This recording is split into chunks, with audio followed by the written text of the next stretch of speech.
Section 8, A History of Economics. Economics is likely the most critical, relevant, and influential societal characteristic there is. Virtually every aspect of our lives, often without conscious recognition, has a relationship to the historical development and present practice of economic thought on one level or another, molding our most basic social institutions, core beliefs, and values. In fact, the very essence of how we as a society think about our relationship to each other and the habitat which supports us is in large part a direct result of the economic theories and practices we perpetuate. Thoughtful review of historical, religious, and moral philosophies, government development, political parties, legal statutes, and other social contracts and beliefs that comprise a given social system and its culture reveals the deep impact that economic assumptions have and continue to have on shaping the zeitgeist of our time. Slavery, classism, xenophobia, racism, sexism, subjugation, and many other divisive, exploitative notions common to human cultural history will be found to have kernels of origin or perpetuation in many generally accepted economic philosophies. History is fairly clear with respect to how the social condition is groomed by the prevailing economic assumptions in a given time period. This broad sociological condition is sadly not given much gravity when we think about why today's world is the way it is and why we think the way we do. Most economic debates today revolve around a false dichotomy where the capitalist free market, meaning the free actions of independent producers, laborers, traders, working in aggregate to buy, sell, and employ, is to be contrasted to the state, meaning a unified system of delegated power that has the capacity to set legal policy and economic mandates, and can inhibit the actions of the free market through interference. We have the laissez-faire interests, or those who wish to have a completely non-regulated market economy, and they're constantly at war with the statists, or those who think that some kind of centralized government control and decision-making over economic planning and policy is best. The Zeitgeist movement takes neither side, even though many who hear its proposals have a knee-jerk reaction associating it with statism. As with many traditionalized belief systems, polarized perspectives and defenses are common. The idea that there is no possible frame of reference with respect to how an economic system can be developed and administered is to close oneself off dogmatically to many relevant and emerging considerations. The bottom line is that modern economic thought really isn't modern at all. The vast majority of assumptions still held as givens, such as property, money, classism, theories of value, capital, and other concepts that run through virtually all contextually relevant historical arguments, are really outdated in their underlying premises. Rapid development in the industrial, informational, and human sciences, which have gone largely ignored by the established economic tradition, are posing critical reconsiderations and new relationships which simply did not exist in the traditional models.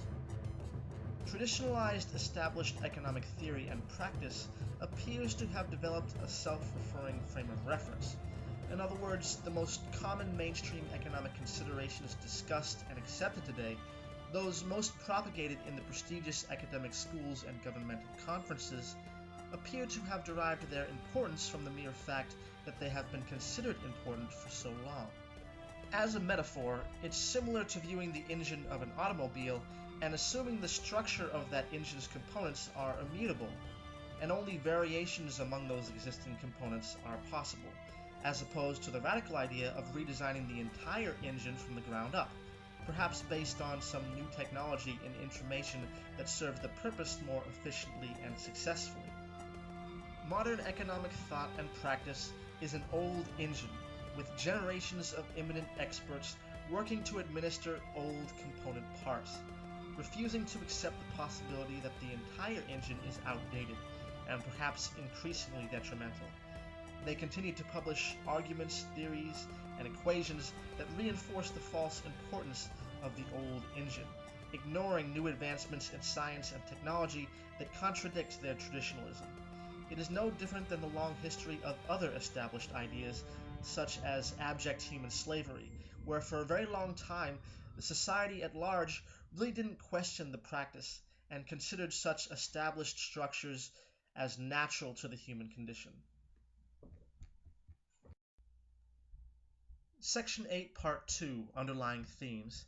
Taking a historical perspective, Europe of the Middle Ages is generally a decent starting point, as it is from the 17th century onward that we find the most influential philosophers highly regarded in today's traditional history books on economics. While historians have found that the basic gestures of property and the act of trading for profit go back much, much further, its core developmental foundation and institutionalization appears to rest around the late feudal and early mercantilist periods. Firstly, it will be noticed throughout this evolution that a class divide has been recognized and employed to one degree or another.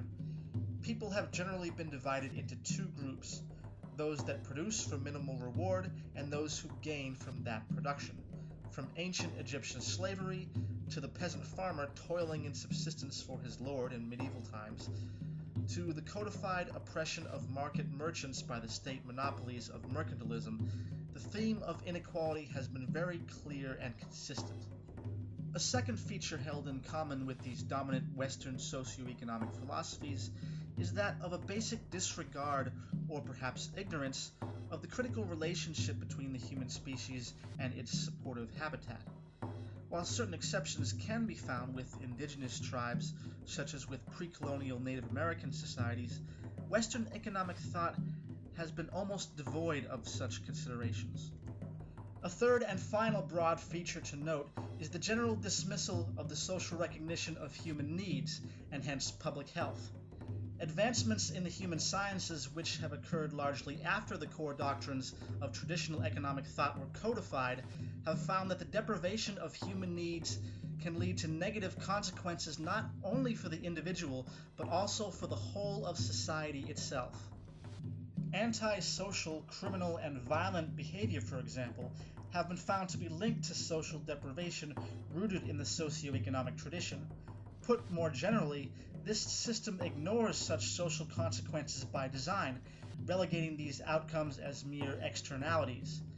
This reality was further compounded in the 18th century, where the socially Darwinistic undertone of the labor for reward premise increasingly reduced the human being to an object that was to be defined and quantified by his or her contribution to the labor system.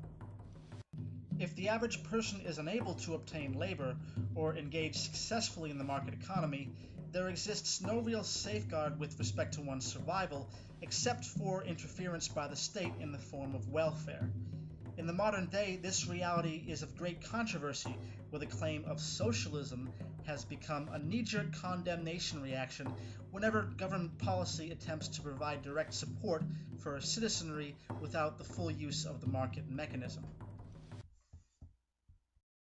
Section 8, Part 3, The Dawn of Market Capitalism. Medieval feudalism was the dominant socioeconomic system that essentially preceded free market capitalism in Western Europe, with what could be called mercantilism serving as a transitional stage. Feudalism was based on a system of mutual obligations and services going up and down a set hierarchy, and that hierarchy was essentially based on people's ties to land. As agricultural transport technology improved, the expansion of trade occurred, and by the 13th century, with the advent of the four-wheeled wagon, for example, the range of market interactions rapidly increased. Likewise, increased labor specialization, urban concentrations, and population growth also occurred. These changes, coupled with the resulting increase of power of the merchants, slowly weakened the traditional customary ties that held the feudal society together. Over time, more complex cities began to emerge, which were successful in obtaining independence from feudal lords. And increasing complex systems of exchange, credit, and law began to emerge, many of which are found to mirror basic aspects of modern capitalism. In the customary feudal system, generally the handicraft producer would sell what he produced to the buyer who would use it. However, as the evolution of the market continued around these new urban centers, the craftsmen began to sell at a discount in mass to non-producing merchants, who would resell in distant markets for a profit. By the 16th century, the handicraft industry common to feudalism had been transformed into a crude mirror of what we know today, with the outsourcing of labor, singular ownership of the means of mass production, along with many finding themselves more and more in the position of being employed rather than producing for themselves. Eventually, the logic surrounding monetary profit began to be the core deciding factor of overall action in a systemic way, and the true seeds of capitalism took root. Mercantilism, which essentially dominated Western European economic policy from the 16th to the 18th centuries, was characterized by state-driven trade monopolies to ensure a positive balance of trade, coupled with many other extensive regulations for production, wages, and commerce. Collusion between the state and these emerging industries was common, and many wars occurred due to these practices, since it was based on trade restrictions between nations that essentially took the effect of economic warfare. Adam Smith, who will be discussed later in this essay, wrote an extensive criticism of mercantilism in his classic text, An Inquiry into the Nature and Causes of the Wealth of Nations. It is here where it could be declared that the ideological birth of the free market capitalism really took root in theory, with the rejection of what is often called state capitalism in modern terms, where the state interferes with the freedom of the market. Section 8, Part 4, Capitalism Defined. Capitalism is often defined in the theoretical context of the free market, not state capitalism, although many will argue in great detail as to which type of system we really have today. In reality, though, there is no pure free market or pure state-based system in existence, but rather a complex fusion between the two, even though the majority of economic debates revolve around these two polarized issues. It should be stated up front that there is no complete agreement amongst economic historians and theorists as to what the essential features of capitalism really are, so some are going to find this debatable. However, I'm going to reduce capitalism's historical characterization to four basic features here. Number one, commodity production and distribution is based around complex interrelationships and dependencies that do not involve direct personal interactions between producers and consumers. Supply and demand is mediated by the market system. Number two, private ownership of the means of production, which allows private persons the right to dictate how raw materials, tools, machinery, and buildings necessary for production can be used. Number three, decoupling of ownership and labor, where the individuals who own the means of production have no obligation to contribute to the actual process of production itself, and own everything produced by the laborers whom they hire. Number four, self-maximizing incentive on the part of each individual is assumed to, in aggregate, create the best possible outcome for all of society. So these competitive, acquisitive, individual interests are perpetuated and incentivized.